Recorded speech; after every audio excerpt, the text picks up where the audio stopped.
I legally erased my only daughter from my $1 million will, initiated the foreclosure on the house I'd bought for her, and vanished forever. An extreme reaction? Maybe. But it was the only possible response to the birthday gift she gave me. She wished me dead. My name is Anita. I'm 72 years old, and this story isn't about how my life ended. It's about how it truly began, on the very day my only daughter wished me dead. It happened at her 45th birthday party, surrounded by the kind of superficial perfection that only a lot of money my money can buy. Her sprawling, desert modern home in Scottsdale, Arizona, was overflowing with guests in linen shirts and designer sunglasses. The air smelled of expensive perfume and grilled mesquite from the caterer's station. In the turquoise pool, inflatable swans drifted lazily, and in the yard, my 2 grandchildren, Jacob and Mia, were laughing, their joyful sounds a stark contrast to the ugliness that was about to unfold. I stood there, holding a gift-wrapped box, and watched my daughter Valerie. She was the perfect hostess, laughing a little too loudly, her hand resting on her husband Mitchell's arm. From a distance, she was a masterpiece, a portrait of the successful life I had sacrificed everything to give her, but up close, I was beginning to see the cracks in the canvas.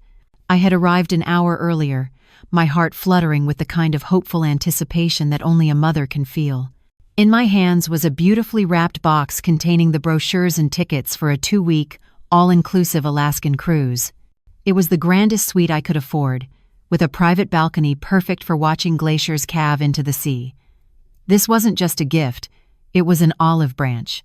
For the past few years, a cold distance had grown between us, a chill that had nothing to do with the Scottsdale heat.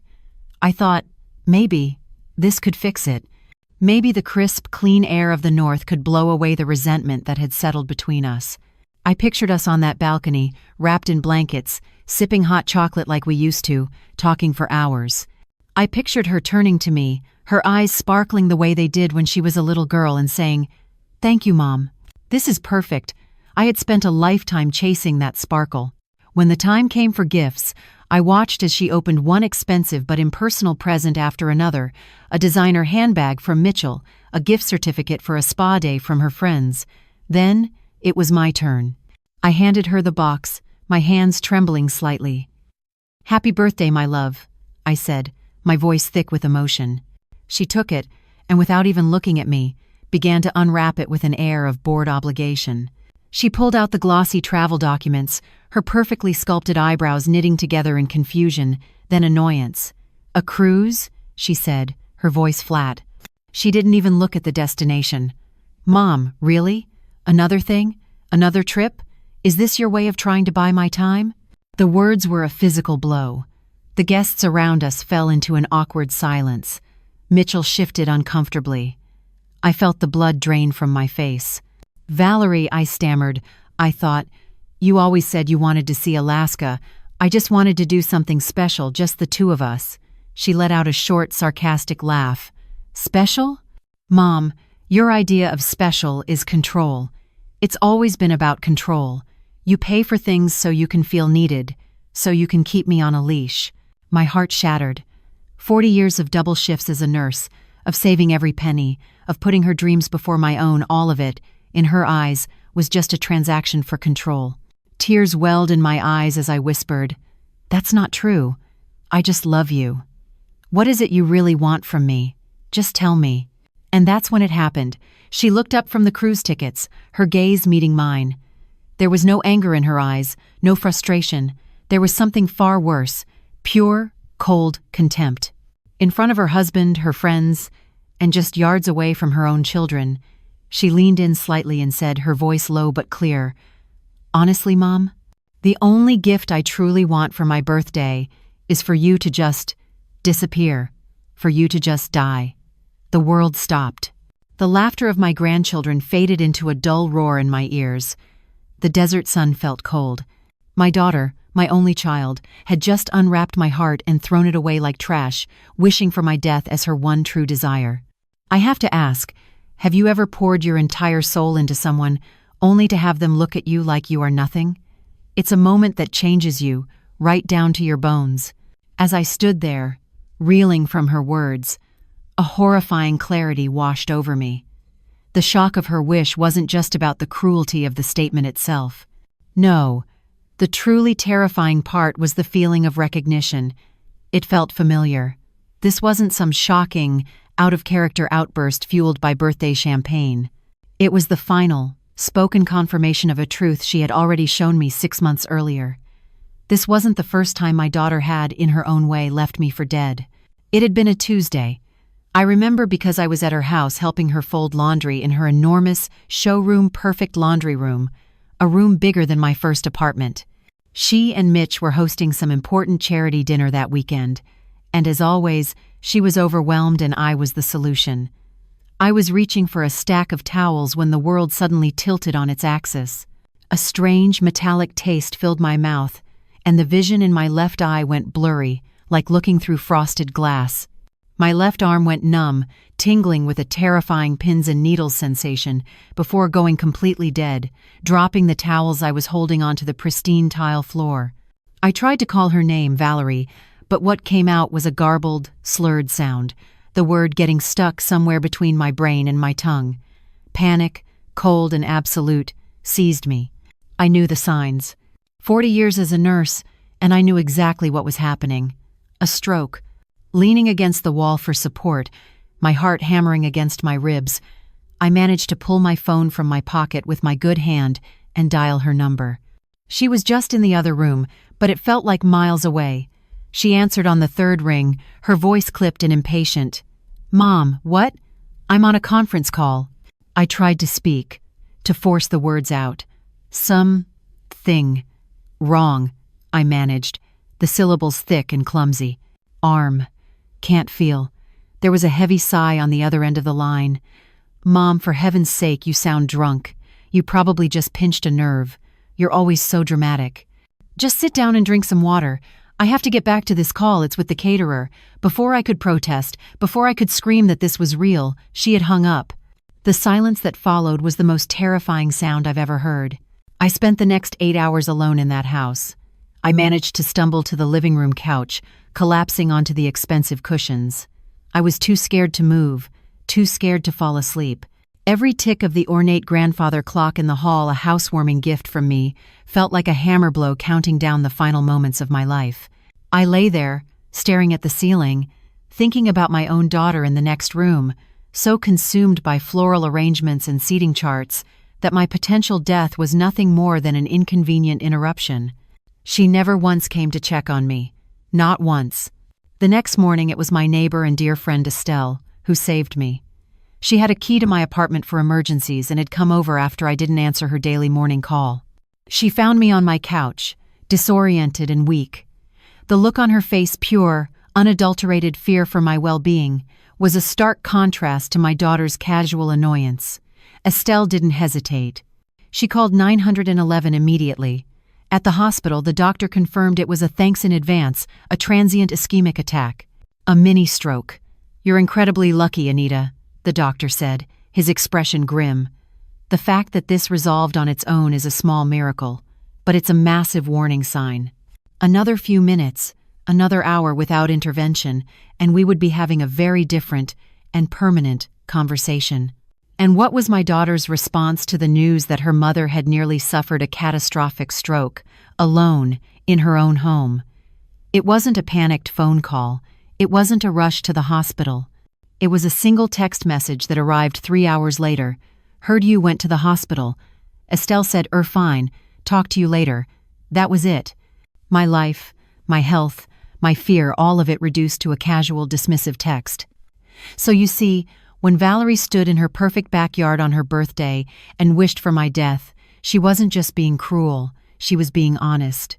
She was verbalizing the same indifference she had demonstrated when she chose a caterer's phone call over her mother's slurred pleas for help. It makes you wonder, doesn't it, how many red flags we ignore out of love? How many times do we make excuses for people, telling ourselves they didn't mean it, when their actions have already shown us their truth, clear as day? I don't remember the drive home. It's a 20-minute trip from Valerie's gated community in North Scottsdale to my modest condo, but I could have been driving for 5 minutes or 5 hours.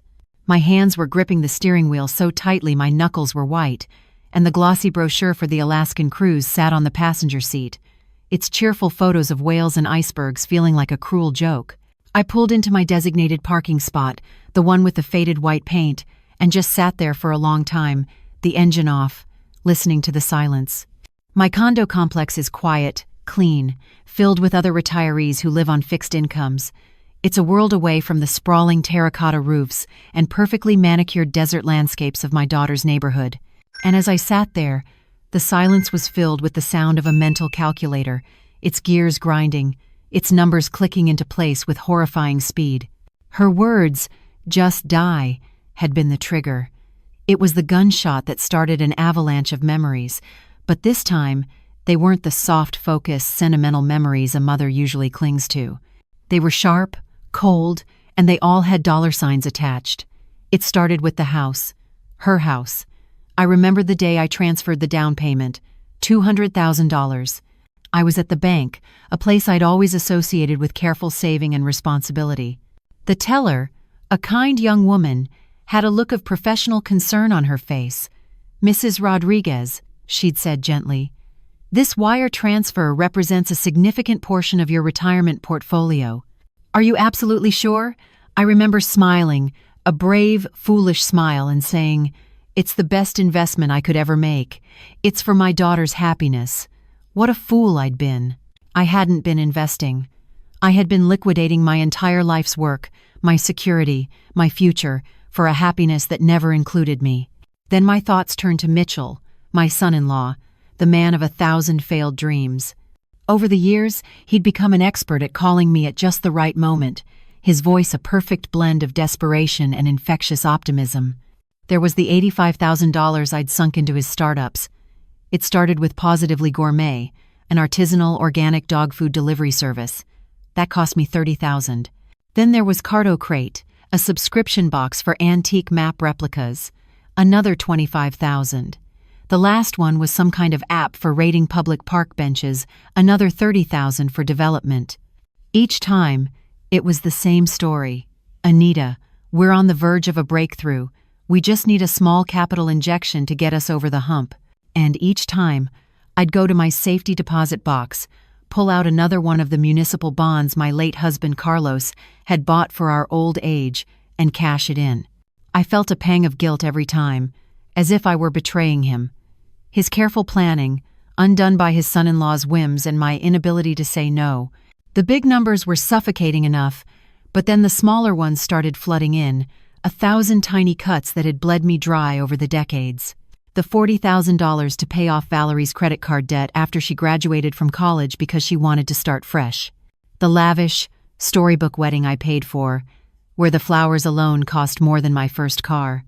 The constant, "Can you spot me a few hundred, Mom?"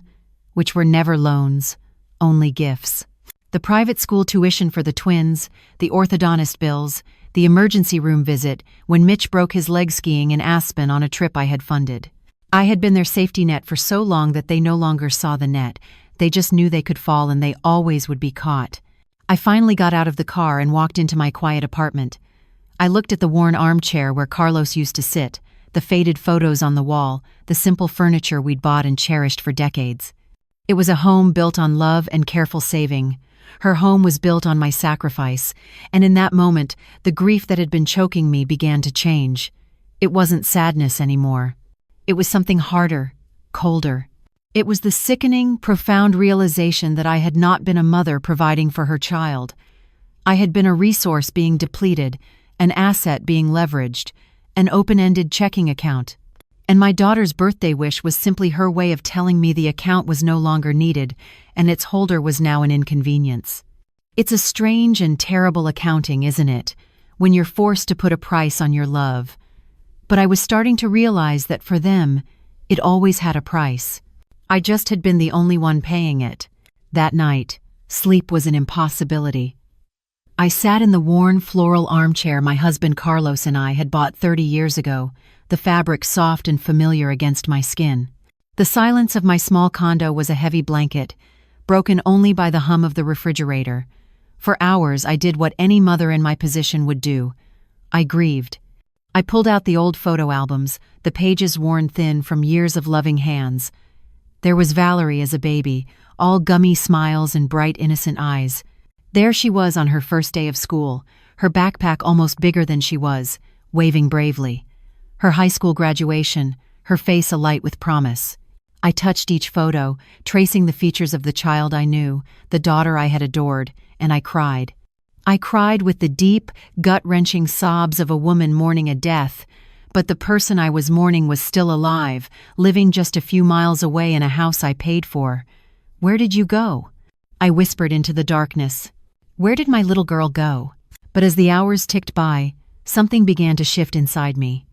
The well of sorrow began to run dry, and at the bottom of it, I found something else. Something hard and hot. It was rage. A quiet, simmering rage that started in the pit of my stomach and spread through my veins like fire. The images in my mind began to change. I was no longer seeing my smiling baby girl. I was seeing the dismissive look on her face when I had my mini-stroke. I was hearing her impatient sigh over the phone as I struggled to form words. I was seeing the contempt in her eyes at the party, the casual cruelty with which she had tossed away my life, the sacrifice, the constant, unending sacrifice. 40 years of getting up before dawn, of tired feet and an aching back, of working holidays and double shifts so she could have the designer prom dress, the out-of-state college experience, the fairy tale wedding. I had poured my life into a vessel that was not only cracked, but had no bottom. The anger wasn't loud or explosive. It was a cold, clarifying fire. It burned away the fog of grief, the gauze of maternal love that had blinded me for decades. And in its place, a terrible and liberating truth emerged. The Valerie I was mourning didn't exist anymore. Maybe she never had. I had been in love with a memory, a fantasy of a daughter, while the real one, the stranger living in my house, saw me as nothing more than a utility, a line of credit, a burden. My love for her had become a sickness, an addiction, and her words were the rock bottom I needed to hit. I stood up from the armchair, my body stiff but my mind sharper than it had been in years. I walked to the hallway mirror and looked, really looked, at myself. I saw a 72-year-old woman with tired eyes, with worry lines carved into her face by a lifetime of concern for someone else's happiness. I saw the cheap haircut I'd given myself last week to save $60. $60 that I probably would have ended up giving to Valerie for gas or groceries. I saw a woman who had slowly erased herself, bit by bit, until she was nothing more than a reflection of her daughter's needs. And I spoke to the woman in the mirror. "No more," I said, my voice a hoarse whisper. "It's over." In that moment, a decision was made. It wasn't a choice born of spite or a desire for revenge, not yet. It was an act of survival. Valerie had wished for my death. Fine, I would grant her wish. The mother she knew, the endlessly forgiving, endlessly providing, endlessly available mother, that woman had died at 4:30 p.m. in a pristine Scottsdale backyard. The woman who stood in her place was someone new, someone I hadn't met yet. My daughter wanted me to disappear. I would, but I wouldn't die. I would simply be reborn, somewhere she could never find me. I walked over to the small table by my door, where a stack of mail lay unopened. On top was a travel magazine I'd subscribed to for years, always dreaming of the places I'd go someday. The cover was a photo of the Oregon coast, a dramatic, misty shoreline, with colossal sea stacks rising from the surf. I picked it up, my fingers tracing the coastline. For the first time, it didn't look like a dream, it looked like a destination. Isn't it strange how a single moment of clarity can feel more powerful than years of confusion? That quiet click in your mind when you know, without a shadow of a doubt, that you will never go back to the way things were. That was my moment. The plan hadn't formed yet, but the foundation had been laid. I was leaving.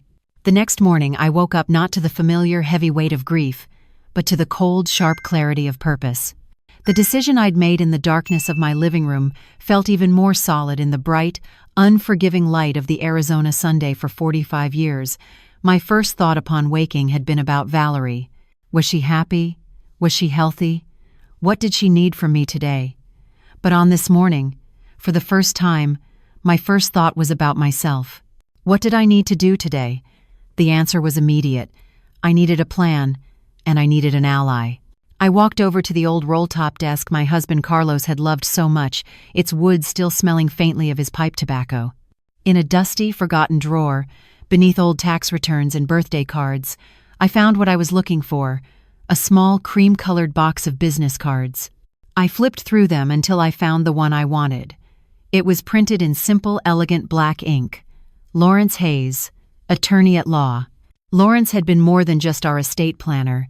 He'd been Carlos's closest friend since high school.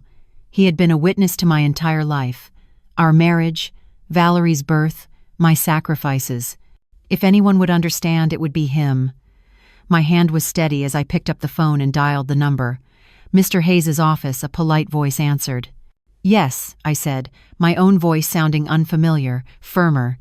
"This is Anita Rodriguez. I need to schedule an appointment with Lawrence as soon as possible. It's regarding my estate." 2 days later, I was sitting in his office. It was exactly as I remembered it, a quiet sanctuary of dark mahogany, the walls lined with leather, bound legal books that seemed to absorb all sound.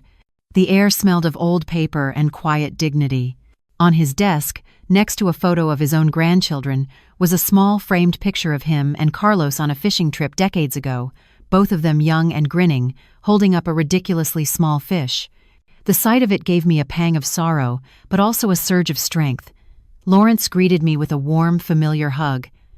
"Anita, it's been too long. It's so good to see you. How is everything? How's Valerie keeping you busy?"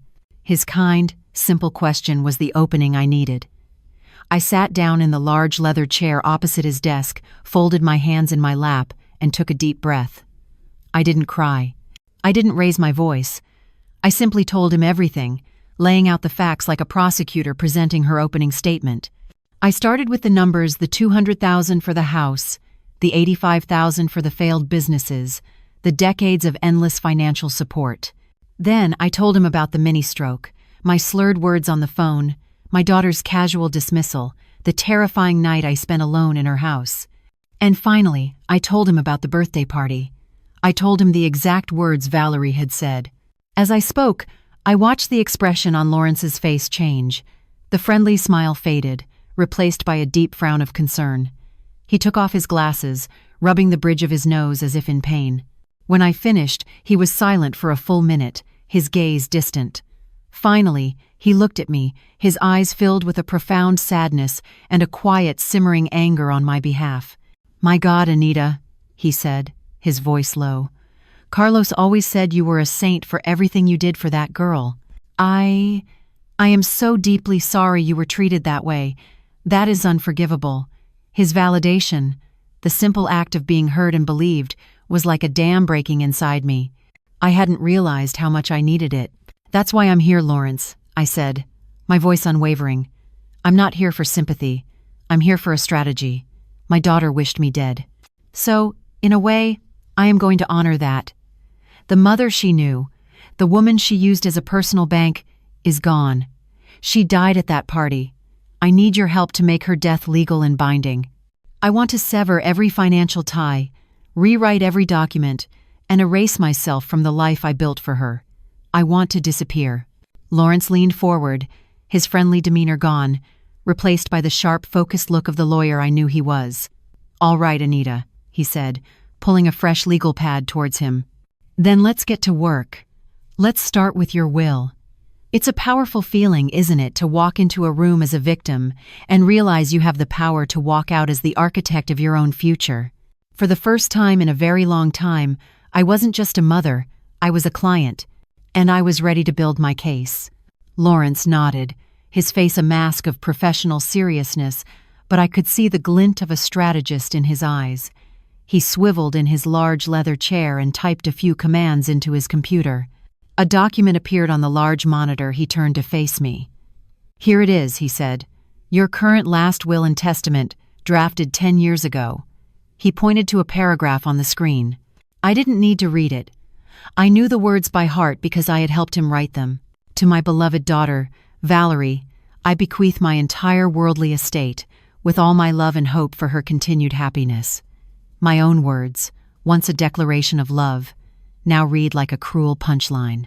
A wave of nausea washed over me. All that love, All that hope had been a one-way street leading directly to her wishing me dead. "That document is a work of fiction now, Lawrence," I said, my voice steady. "The woman who wrote that, the beloved mother, is gone. I want you to erase it. We are starting over. And in the new will, Valerie's name will not appear as a beneficiary. Not for a single dollar, not for a single photograph." Lawrence's eyebrows shot up in surprise. "The entire estate? Are you sure, Anita? You could set aside a small portion."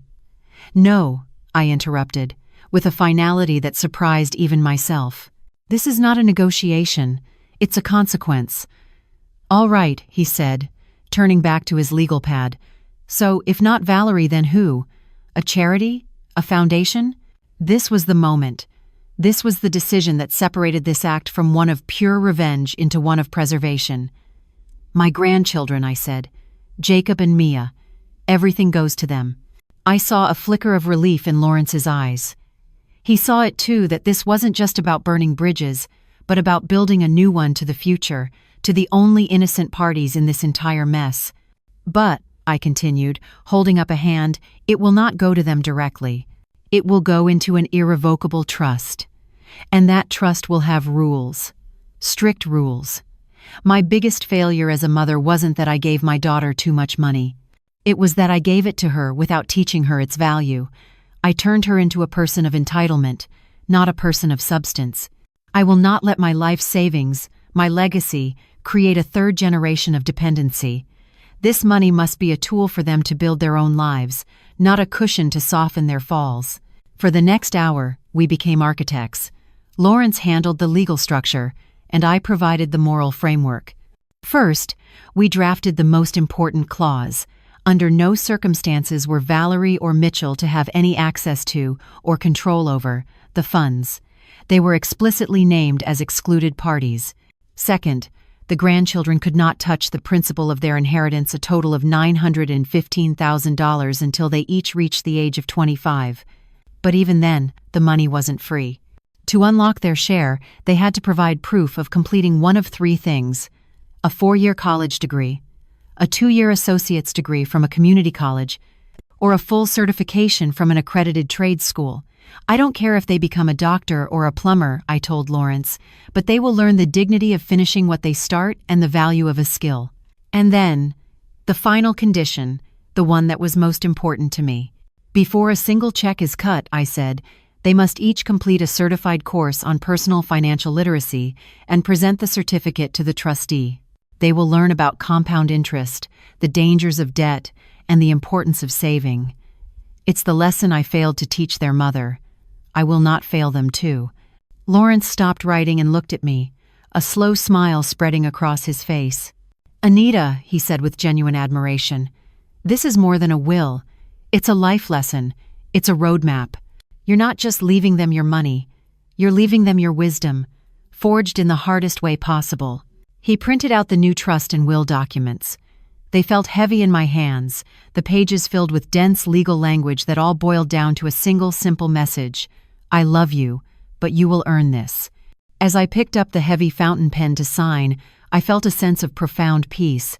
Each stroke of my signature felt like a definitive act. I was signing away the mother I had been, and in her place I was endorsing the matriarch I was becoming.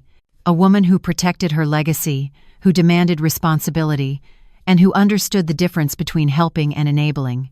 It's something we should all consider, I think. What is the legacy we're truly leaving behind?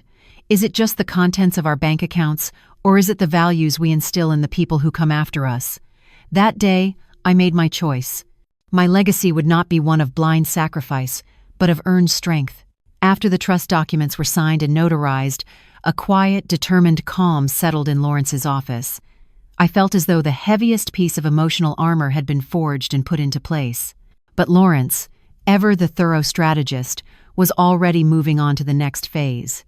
He pulled a thick, accordion file from his cabinet and placed it on the desk between us with a soft thud. The label on it read Miller Residence. My stomach tightened. The house. The beautiful, $500,000 stage where my daughter had performed her final act of cruelty. "Now, Anita, Lawrence began, his tone shifting from that of a compassionate friend to a sharp-eyed lawyer. "We need to talk about this. This is your single greatest financial liability." He opened the file, revealing a copy of the mortgage agreement. "When you gave Valerie and Mitchell that $200,000 for the down payment, that was a gift. But this," he said, tapping a signature line at the bottom of a page, "this was something else entirely. You co-signed their loan. Do you remember why?" I remembered all too well. The memory was sharp and painful. We were in a sterile bank office 3 years ago. The loan officer had just explained that with Mitchell's poor credit score from his string of failed businesses and Valerie's income alone, they didn't qualify for the loan. I remember the look on Valerie's face, the way her dreams seemed to crumble. She had turned to me, her eyes full of tears. "Please, Mom," she'd begged. "It's our dream home. The schools are perfect for the kids. We'll never, ever miss a payment, I swear. We just need your help to get our foot in the door." Mitchell had chimed in with his usual smooth promises. "This is just a formality, Anita. With my new venture, we'll be in a position to refinance in your name within a couple of years. Easy." I, of course, had believed them. I wanted to be the hero, the one who could make their dreams come true. So I signed my name on that mountain of paperwork, effectively chaining my perfect credit and my life savings to their financial instability. "You're on the hook for the entire remaining balance of that loan, Anita," Lawrence said, bringing me back to the present. $460,000. If they default, the bank doesn't just ask them for the money. They come for you. The thought was chilling.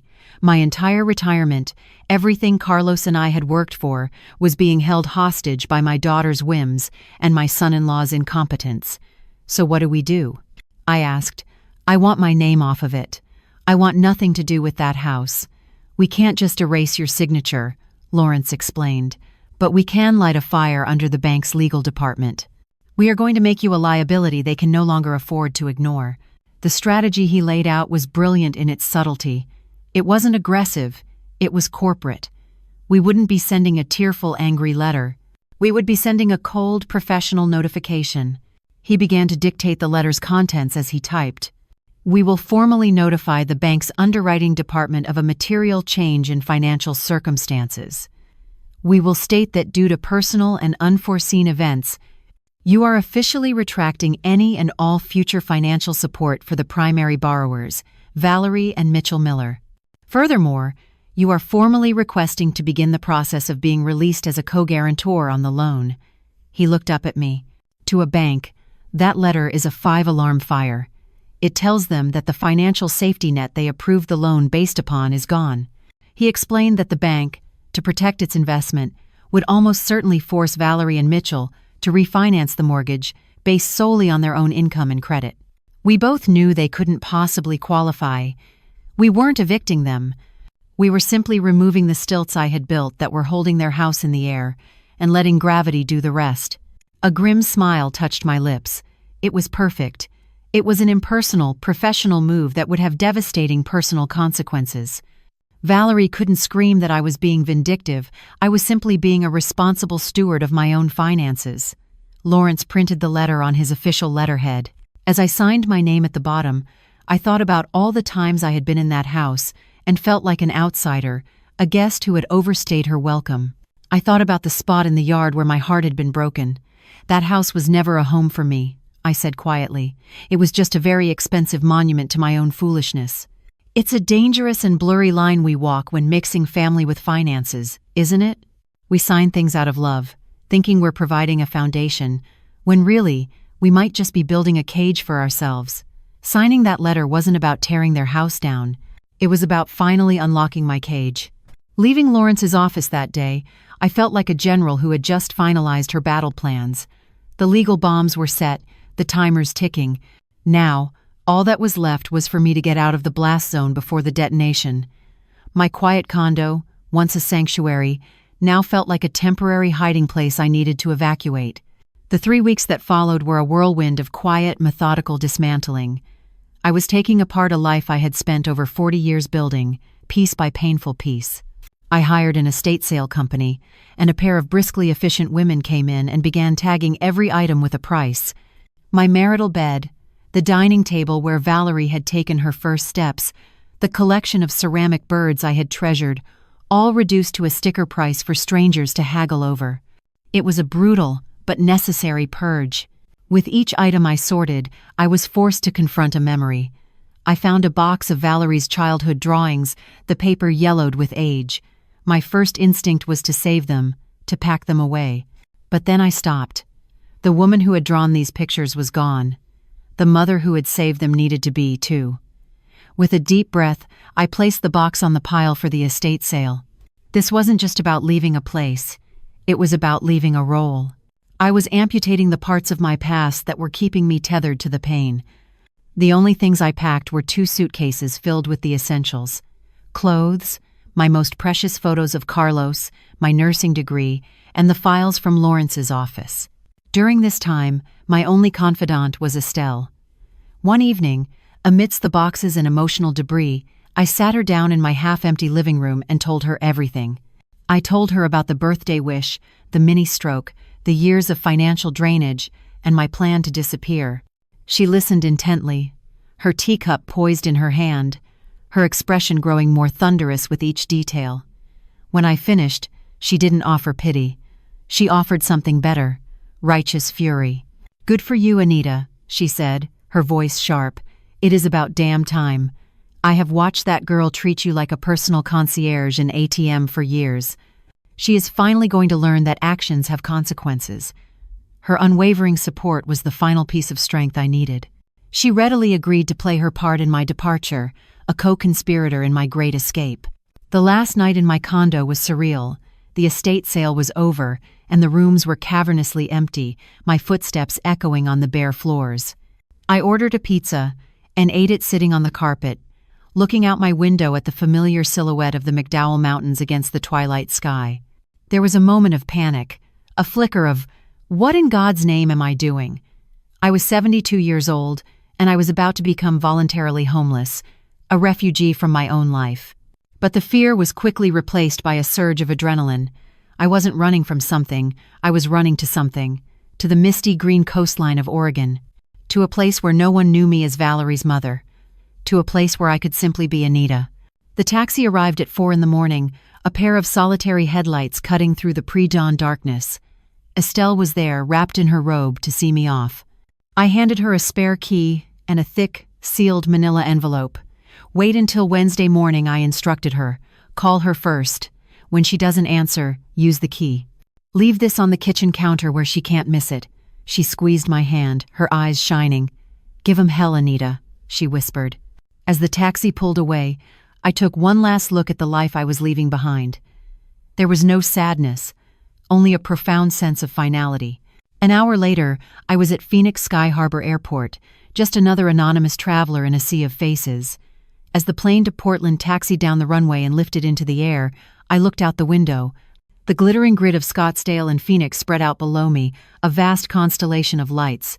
I watched until it all shrank into a small, distant glow and then disappeared into the darkness.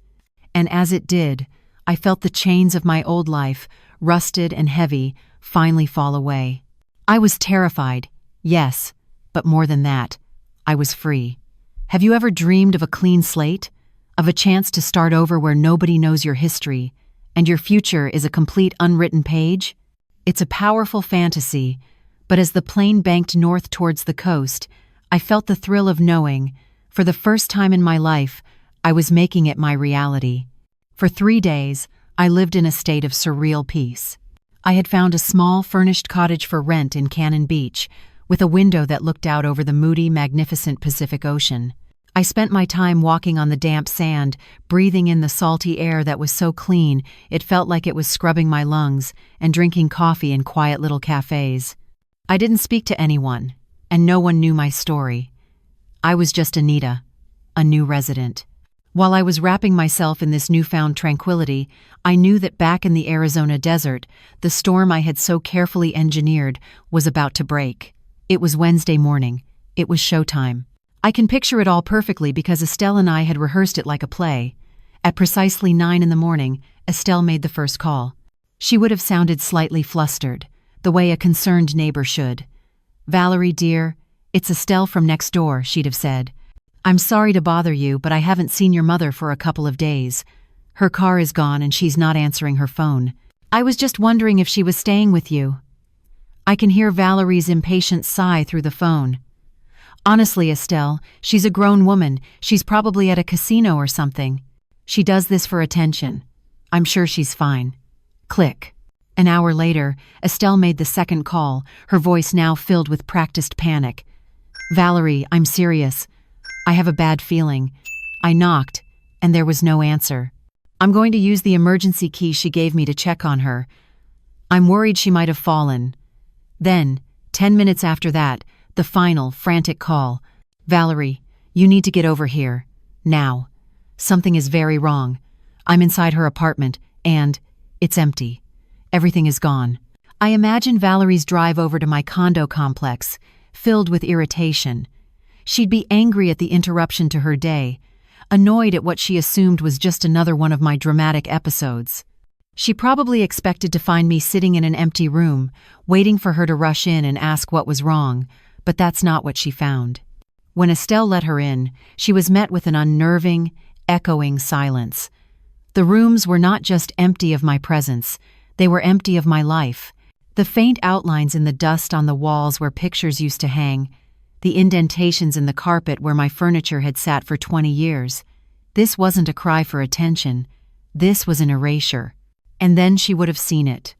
Sitting in the dead center of the sterile, empty kitchen counter was a single, thick manila envelope. Her name, Valerie, was written on the front in my calm, steady handwriting. With trembling hands, she would have opened it. It wasn't a letter filled with tears or recriminations. It was a business document. It was an audit of her life. The first page was a simple one-page letter. It began, "Valerie, on your birthday, you wished for my disappearance. I have decided to grant your wish. The mother you have known is gone, and this letter is her final correspondence."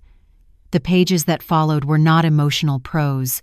They were a ledger, a meticulously detailed, multi-page spreadsheet I had spent hours compiling. It listed every major financial contribution I had made to her and her family since she turned 18. Date, June 5, 2000. Item, down payment, Scottsdale residence. Amount, $200,000. Date, August 12, 2015. Item, capital investment, Positively Gourmet, LLC. Amount, $30,000. Page after page, it documented the house, the wedding, the failed businesses, the credit card bailouts.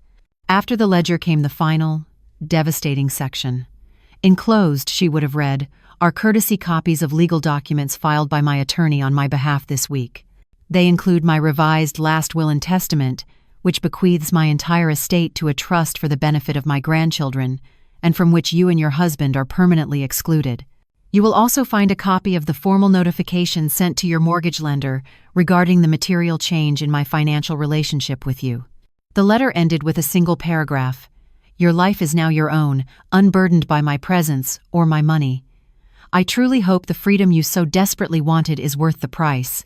Do not attempt to find me. I know my daughter. As she stood there in that empty apartment, she wasn't crying for her lost mother. She was crying for her lost safety net. The numbers on that ledger weren't a reminder of my love. They were a tally of what she had just lost. The letter to the bank wasn't a piece of paper.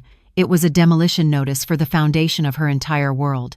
It's a powerful lesson in how the same words can be read in two different ways. To me, that letter was a declaration of independence. But to her, I know it was nothing short of an eviction notice from the life she thought she was entitled to.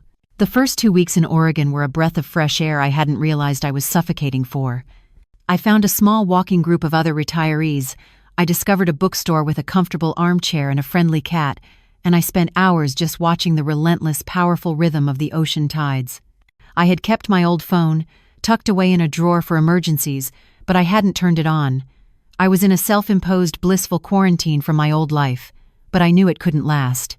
Curiosity, that persistent human flaw, finally got the better of me.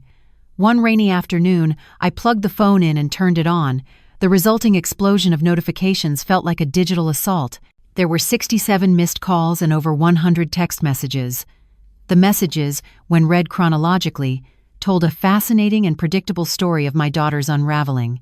The first few were laced with a saccharine, fake concern. "Mom, where are you? Please, we're all so worried. The kids miss their grandma. Just let us know you're safe." But that phase didn't last long. The tone quickly shifted to frantic, self-serving panic. "Mom, the bank called about the mortgage." "What did you do?" "You need to call them and tell them it was a mistake. This isn't funny." Then, as the days passed with no response from me, the messages turned angry and threatening. "This is the most selfish, childish thing you have ever done. You are ruining our lives over a temper tantrum. I swear if you don't call me back, I am reporting you as a missing person."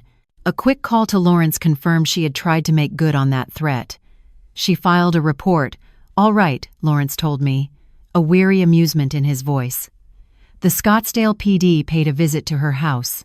She gave them a whole performance, I'm sure.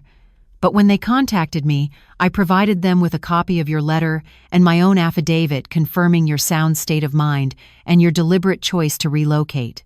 They closed the case in about 5 minutes. Her first move failed, Anita. Be prepared for another one. I didn't have to wait long. The call came on a Thursday morning. It was an unknown number with an Arizona area code.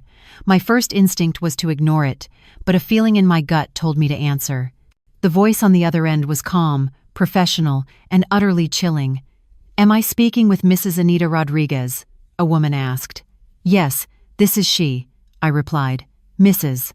Rodriguez, my name is Sarah Jenkins.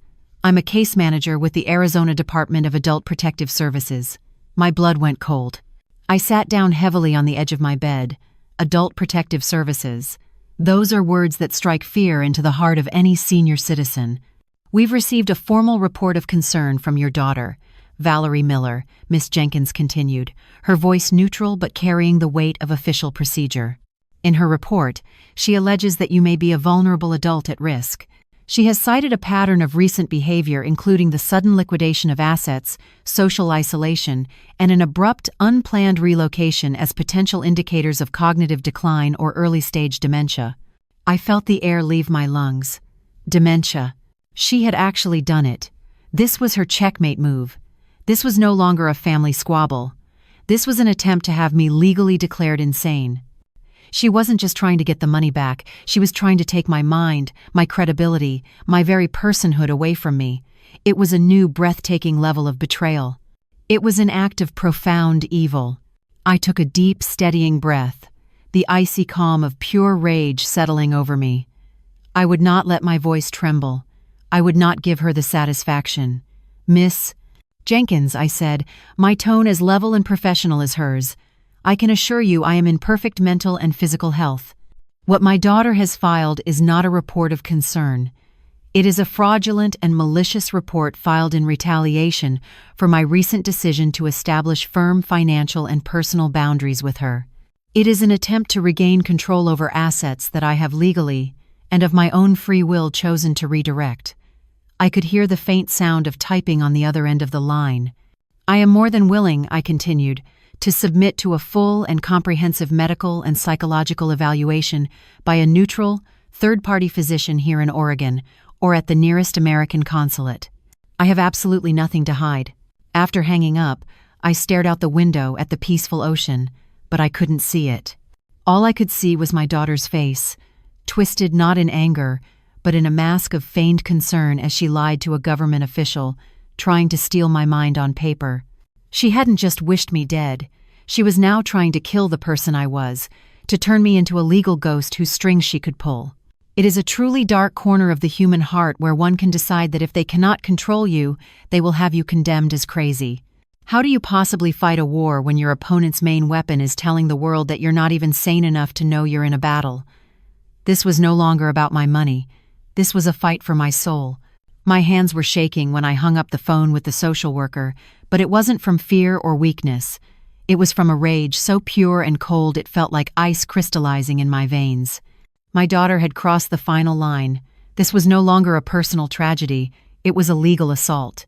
My first call was to Lawrence. I explained the situation, my voice low and controlled, relaying the social worker's words, the accusations of dementia and cognitive decline. There was a long, heavy silence on the other end of the line before Lawrence spoke, and when he did, his voice was devoid of its usual warmth. It was the voice of a predator. "Good," he said, the single word sharp and dangerous. "She has made a critical, irreversible error. She has overplayed her hand and brought the state into our private affair. We are not just going to comply with this evaluation, Anita. We are going to welcome it. We are going to give them the most thoroughly documented, ironclad assessment of your mental acuity they have ever seen. And then, when it's over, we are going to sue her for defamation and filing a false police report." A week later, I found myself driving to Portland for the evaluation Lawrence had arranged. He had insisted on the best, a geriatric neuropsychologist named Dr. Albright, a woman renowned for her work in cognitive health and for being a notoriously sharp expert witness in legal cases. Her office was on the top floor of a downtown skyscraper, a sterile, modern space with floor-to-ceiling windows that looked out over the rainy, gray city. The entire environment was designed to make you feel small and exposed, like a specimen under a microscope. Dr. Albright herself was a woman in her late 60s with piercing blue eyes and an expression that suggested she had heard every lie and excuse imaginable and was impressed by none of them. The evaluation lasted for 3 grueling hours. It began with the standard cognitive tests. She had me draw a clock face showing a specific time, remember and recall long strings of words, solve complex spatial reasoning puzzles, and count backwards from 100 by 7s. I performed each task with calm, deliberate precision. Then came the real test. She put down her clipboard, folded her hands, and said, "All right, Mrs. Rodriguez. Let's talk about your daughter. Tell me about the last year." And so I did. I didn't perform for her. I didn't cry or plead my case. I presented it. I walked her through the ignored mini-stroke with the clinical detachment of a nurse giving a report. I detailed the financial history, not as a list of grievances, but as a pattern of behavior leading to a logical conclusion. I told her the exact words Valerie had said on her birthday. When she asked me why I had created such a strict trust for my grandchildren, my answer was ready, because it was the absolute truth. "Doctor," I said, looking her straight in the eye, "I spent 45 years enabling my daughter with unconditional financial support. I have seen firsthand that money without responsibility is not a gift, it is a poison. It creates weakness. I will not allow my life's work to poison my grandchildren. My trust is not an act of revenge. It is the antidote to the disease of entitlement I mistakenly helped create." When I finished, Dr. Albright was silent for a long time, tapping her pen on her notepad. She looked at me, her sharp gaze softening just a fraction into something that looked like respect. "Mrs. Rodriguez," she said finally, her voice decisive. "I have been doing this for 30 years. I know what cognitive decline looks like. I know what manipulation from concerned and not so concerned family members looks like." She leaned forward. "You are not exhibiting a single indicator of dementia or any other cognitive impairment. In fact, your ability to logically analyze a complex family dynamic and create a long-term, structured financial plan to mitigate its effects demonstrates a level of executive function that is exceptionally high. In my professional medical opinion, you are the victim of a calculated, malicious attempt to abuse the Adult Protective Services system for financial gain." The words washed over me. Vindicated. Sane. Believed. A week later, I received the official call from Miss Jenkins back in Arizona. Her tone was night and day from our first conversation. It was deeply apologetic. "Mrs. Rodriguez," she said, "we have received the comprehensive report from Dr. Albright. It is unequivocal. We are closing this case effective immediately and issuing a formal apology for the distress this process has caused. A permanent note has also been added to the file regarding the source of the false report. My daughter's most vicious weapon hadn't just been disarmed, it had backfired and wounded her permanently. There is a unique and profound power in being able to stand in your own truth, especially when someone is trying to convince the world you've lost your mind. They can call you crazy, they can call you cruel, but they can never take away the quiet, unshakable strength of knowing who you are. That day, my sanity became a matter of legal record. Life in Oregon had found a gentle, healing rhythm. 6 months passed. The raw, open wound of my daughter's betrayal had begun to scar over, replaced by the quiet strength of my new routine. I had my walking group, my painting class, and my favorite armchair at the bookstore. The chaos of my old life in Arizona felt like a story I had read about someone else. I had set the legal machinery in motion and then let it go, trusting Lawrence to see it through. The quiet was broken on a Tuesday afternoon by a call from a number I had come to associate with seismic shifts in my old world. Lawrence's office. "Anita," he said, his voice calm and professional, but I could hear an undercurrent of finality in it. "I have some updates for you from Arizona. I thought you should know." He paused, and I held my breath. The bank has completed its foreclosure proceedings on the Scottsdale property. The Millers were unable to secure independent financing after the bank reviewed their case. The house was officially repossessed last week. They were given 30 days to vacate the premises. That 30 days was up yesterday. The words landed not with a crash, but with a quiet, heavy thud. It was done. The first and largest pillar of their manufactured life had crumbled. I didn't feel a surge of joy or triumph. I felt a profound, grim sense of justice, like watching the final, inevitable scene of a tragedy play out. I could so clearly picture the last few months for them, the frantic phone calls to banks, the humiliating loan rejections. I could imagine the arguments, the blame, the terror mounting as the days on the calendar ticked away and no miracle appeared. For the first time, there was no mom to call, no easy check to be written that could make it all go away. They were alone with the consequences of their own choices, and they had no idea how to handle them. Lawrence continued, his voice a steady narration of their downfall. "I did a little digging through public records," he said. "They've signed a 12-month lease on a 2-bedroom apartment in Mesa. One of those large stucco complexes off the freeway, Mesa. A perfectly fine place to live, but for Valerie, who had built her entire identity around the zip code of North Scottsdale, it might as well have been Siberia. I pictured her sprawling, custom-built kitchen, and then I pictured the generic, laminate countertop kitchen of a standard rental apartment. I pictured her walk-in closet, the size of my living room, and imagined her trying to cram her designer clothes into a standard-issue sliding door closet. And the house, Lawrence explained, was just the first domino. Without your supplemental income, their entire financial structure was a house of cards, he said. The twins, Jacob and Mia, had been withdrawn from their $20,000 a year private academy and enrolled in the local public school. The membership at the exclusive Silverleaf Country Club had been terminated. Mitchell's leased BMW had been returned to the dealership, and he was now driving a 10-year-old Honda. And Valerie, my daughter, who hadn't held a job in 15 years and whose primary occupation was organizing social events, was now working. A friend of a friend mentioned she's working as a client relations associate at the high-end department store at Scottsdale Fashion Square, Lawrence told me. A fancy title for a customer service representative. The irony was staggering. She was now serving women who were exactly like she used to be. My first thought, and it was a sharp, painful one, was for my grandchildren. My heart ached for them, for the disruption and confusion they must be feeling. They were innocent pawns in a war their parents had started. But as the initial sadness passed, it was replaced by a firm, unwavering conviction. This painful upheaval wasn't their punishment. It was, perhaps, their salvation. It was their first real chance to learn a lesson their parents never had, that a life of value is built, not bought. They would learn that a home is about the people in it, not the square footage. They would learn that dignity comes from work, not from a designer handbag.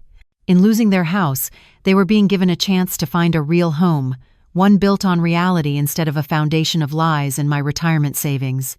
It's a hard truth, but a house is just wood and stone and drywall. A home is built from respect, from love, from shared responsibility. They had been living in a beautiful house for years, but I'm not sure they ever knew what a real home was. Now, whether they knew it or not, they were finally getting a chance to build one. Another year slipped by. Life in Cannon Beach was no longer new and strange. It was home. The dramatic, misty coastline had become my trusted companion. I knew the rhythms of the tides, the calls of the gulls, the best time to get fresh coffee at the little bakery in town. I had friends, real friends. My walking group met 3 times a week, and my watercolor painting class had revealed a talent I never knew I possessed. I had built a life here, a small, quiet, peaceful life that was entirely my own. The news of Valerie and Mitchell's downfall, delivered by Lawrence, had felt like the final closing of a heavy book. I rarely thought about them anymore, not with the sharp pain of betrayal, but with the dull, distant ache of a scar. My story had become just that, a story I kept to myself. But one afternoon, while having tea with a friend from my painting class, a woman named Margaret, that began to change. She was confiding in me about her own son, a man in his 40s who was pressuring her to sell her house and move in with him, not so he could care for her, but so he could use the proceeds from the sale to fund his own failing business. As she spoke, the familiar ache in my chest flared up. The language was different, but the melody was the same. The sense of entitlement, the emotional manipulation, the way a child's needs could eclipse a parent's right to their own life. I listened, and for the first time, I shared a small piece of my own story. I didn't give her all the dramatic details, just the essence of it, of setting boundaries and reclaiming my own financial independence. Her eyes widened with recognition and relief. "Oh, Anita," she said, squeezing my hand. "I thought I was the only one. You are so strong. You have no idea how many women need to hear a story like yours. You should write it down." Her words stuck with me for days. Was my story just my own? Or did it belong to a larger, silent community of women like Margaret? That weekend, I sat down at the small desk that looked out over the ocean, opened my laptop, and began to write. It was one of the hardest things I've ever done. I had to relive every humiliation, every sacrifice, every cruel word. But this time, I wasn't writing from a place of pain. I was writing from a place of peace, from the other side of the fire. I wasn't the victim anymore. I was the survivor who had mapped the escape route. I wrote for 2 days straight, pouring everything onto the page with a cold, clear honesty. I gave the story a title that felt both true and defiant. My daughter wished me dead. It was the best gift she ever gave me. I submitted it anonymously to an online blog I had started reading, a popular site called Second Bloom, Stories of Reinvention After 60. I hit send and felt a wave of sheer terror. What had I done? But a week later, I received an email from the editor and a link to my story, which was now live. I clicked on it, my heart pounding. And then I saw the comments. There were 10 at first, then 50. By the end of the day, there were over 500. The stories they told were heartbreakingly familiar. A woman from Florida wrote, "Thank you. My son and his family have been living with me for 5 years, rent-free, and I feel like an unpaid maid and babysitter in my own home. You've shown me it's not selfish to want my life back." Another from Texas. "I'm a widow, and my children treat my late husband's pension like their personal slush fund. I've been too guilty to say no. Not anymore." Another. "Reading your story, I realized I've been confusing enabling with loving. God bless you." I sat there for hours, tears streaming down my face, reading every single comment. These were not my tears of grief, but tears of profound, overwhelming connection. I was not alone. My pain, my story, was not unique. It was an unspoken epidemic, a silent sorrow shared by countless women who had given everything, only to be made to feel like nothing. A few days later, another email arrived from the blog's editor. Anonymous, it read, "The response to your piece has been unlike anything we've ever seen. It has been shared over 50,000 times. We also run a podcast, and we would be honored if you would consider doing an anonymous, voice-disguised interview. Your story is a lifeline, and it needs to be heard." I read the email twice. A lifeline. My greatest pain had become a source of hope for others. My decision was instant. Yes. It's a remarkable thing, the alchemy of shared experience. We guard our painful stories, thinking they are sources of shame and isolation. But what if they're not? What if the story you're most afraid to tell is the very one someone else is desperate to hear? That day, I realized my journey wasn't over. It had just entered a new, and far more important, chapter. The podcast interview I did, with my voice disguised, went out into the world and created ripples I could never have anticipated.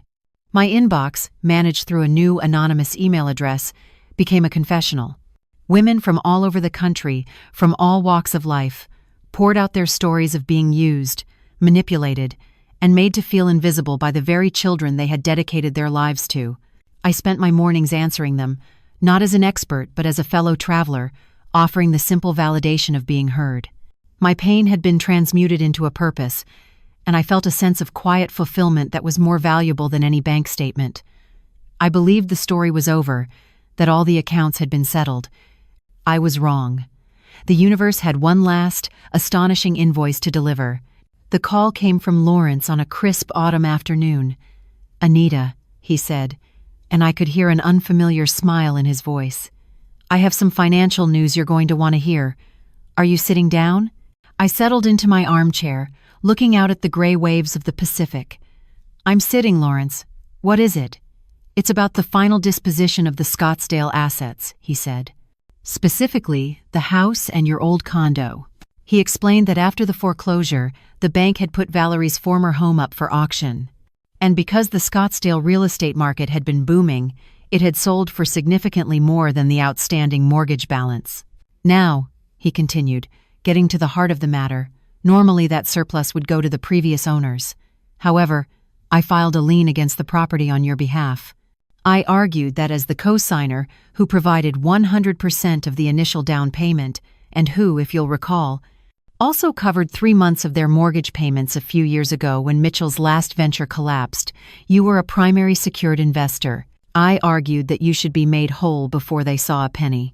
My heart began to beat a little faster. "And?" I asked. "And the court agreed," he said, the smile now evident in his voice. "After the bank took its share, your $200,000 initial investment was returned to you in full from the surplus. And, due to a few legal technicalities I was able to leverage regarding capital appreciation, there was an additional $15,000. A check for $215,000 is being issued to you." I was speechless.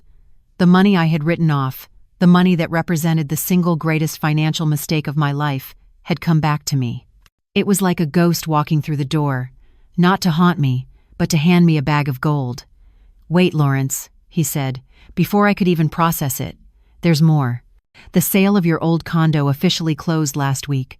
After the agent's commissions and closing costs, the net proceeds being wired to your new account in Oregon amount to $290,000. I fumbled for a pen and a napkin, my hand shaking as I scribbled down the numbers. $215,000, $290,000. I added them up, $505,000. Over $500,000 in liquid cash was about to be deposited into my account. That, on top of my existing retirement savings, meant that I, Anita Rodriguez, a 73-year-old retired nurse living in a small coastal town, was now, by any reasonable measure, a wealthy woman, wealthier than I had ever been in my entire life. And then it hit me, the cosmic, breathtaking irony of it all. I started to laugh. It wasn't a small chuckle, it was a deep, rolling, uncontrollable laugh of pure, unadulterated disbelief. "So, you're telling me," I said, catching my breath, "that because my daughter wished me dead, because she pushed me away and forced me to cut every tie, I am now richer than I ever could have dreamed?" "That," Lawrence said with profound satisfaction, "is exactly what I'm telling you. Her greed and cruelty were the direct cause of your financial liberation. My daughter's actions, intended to secure her own financial comfort by keeping me under her thumb, had resulted in the complete destruction of her own wealth and the spectacular multiplication of mine. It was a plot twist so perfect, so just, that no fiction writer would have dared to invent it. It's a wild and beautiful mystery, isn't it? The way life sometimes works. You cling so tightly to things, to people, to money, to a life you think you're supposed to have, and it all turns to dust. But the moment you find the courage to open your hand and just let it all go, the universe sometimes has a funny way of filling it back up with more than you ever lost. Staring at the new, formidable balance in my bank account was a dizzying experience. For a moment, I saw a flash of the life I could have, the luxury cars, the first-class travel, the designer clothes, the life that Valerie had always craved. But the vision faded as quickly as it came, leaving no desire in its wake. I had spent a lifetime funding that hollow dream for someone else, and I had no interest in living it for myself. That money wasn't a prize to be flaunted, it was a responsibility. It was a tool, and I knew exactly what I needed to build. My next call was to Lawrence. "I want to start a foundation," I told him, the words feeling more right than anything I had said in years, and so we did. We created the Second Bloom Fund, a small private charity with a simple, focused mission: to provide one-time financial grants to women over the age of 65 who needed help reclaiming their independence from toxic family situations. The work consumed me in the most wonderful way. I read applications from women whose stories mirrored my own in 100 heartbreaking ways. The first grant we gave was for $5,000 to a 70-year-old woman in Ohio who needed a security deposit and the first month's rent on an apartment so she could move out of her son's house, where she was being treated as an unpaid live-in nanny. The thank you letter she sent me, written in a shaky but proud hand, is one of my most treasured possessions. My pain, which had once been a private shame, had become the capital for someone else's liberation. With a portion of the money, I did do one thing for myself. I bought the little cottage I had been renting. The day I signed the final papers, I felt a quiet, solid joy that was a world away from the anxiety I'd felt when I signed that mortgage for Valerie. There was no sense of sacrifice, no knot of fear in my stomach. It was just the simple, profound act of claiming a piece of this earth for myself, a home that was mine and mine alone. My old life in Arizona felt a million miles away. Estelle would occasionally give me small, mundane updates. Valerie and Mitchell were still in their apartment. They were still working their jobs. The dramatic, chaotic energy that had defined their lives had dissipated, replaced by the quiet, grinding reality of a life without a safety net. There was no more drama. They were simply living. And I felt nothing but a distant, detached pity. They were no longer the villains in my story. They had become irrelevant to it. My new story was being written here, in Oregon. That Thanksgiving, I experienced the true meaning of it. I hosted a dinner in my small, cozy home. Estelle had flown up from Arizona for the week. Margaret from my painting class was there, along with 2 other women from my walking group. There was no tension, no walking on eggshells, no passive-aggressive comments. There was just the warm, bubbling sound of easy laughter, the clinking of glasses, and the smell of a roasting turkey. We were a patchwork family, stitched together not by blood, but by mutual respect and genuine affection. As I sat at the head of the table, looking at the faces of these wonderful women, these true friends, a final, profound realization settled over me. My daughter's wish, in the strangest and most beautiful way possible, had been granted. The old Anita. The woman who measured her worth by her daughter's happiness. The woman who shrank herself down to make others comfortable. The woman who paid for love and received only contempt. That woman was gone. She had died in a Scottsdale backyard 2 years ago. In her place sat this new woman, a person I was still getting to know and learning to love. A homeowner, a philanthropist, a painter, a friend. Valerie had wished for my disappearance, and in doing so, had accidentally performed the greatest act of magic imaginable. She had made her mother vanish and allowed a whole, complete woman to appear in her place. This is the final truth I have learned. True wealth isn't the number in your bank account, it's the peace in your heart. It's the freedom to be unapologetically yourself. It's the joy of a life built on your own terms, surrounded by a family you choose. And by that measure, at 73 years old, I was, for the very first time in my life, the richest woman in the world. And so, here I am. 3 years after that terrible birthday, sitting on my small porch, watching the Oregon fog roll in over the waves. The woman from that Scottsdale backyard feels like a different person, a character in a book I read a long time ago. My daughter wished me gone, and in the end, I am grateful for it. She didn't set me adrift, she set me free. My story, I've learned, is not really about a cruel daughter or a satisfying revenge. It's about the quiet, terrifying, and ultimately glorious act of choosing yourself. It's about realizing that mother, wife, or widow are roles you play, but your soul has its own name, and it's never too late to learn it and to answer its call. If you are listening to this, and any part of my journey resonates with you, I want you to hear this. You are not invisible, and your story is not over. You are the author, and you can start a new chapter whenever you choose, whether you are 27 or 72. The world will ask you to be a million things for a million other people, but your most sacred duty is to be the hero of your own life. It may be the hardest thing you ever do, but the peace you will find on the other side is a treasure beyond all measure. Your own second bloom is waiting for you. Thank you for spending this time with me and for listening to my story with such an open heart. I'd love to meet you in the comments.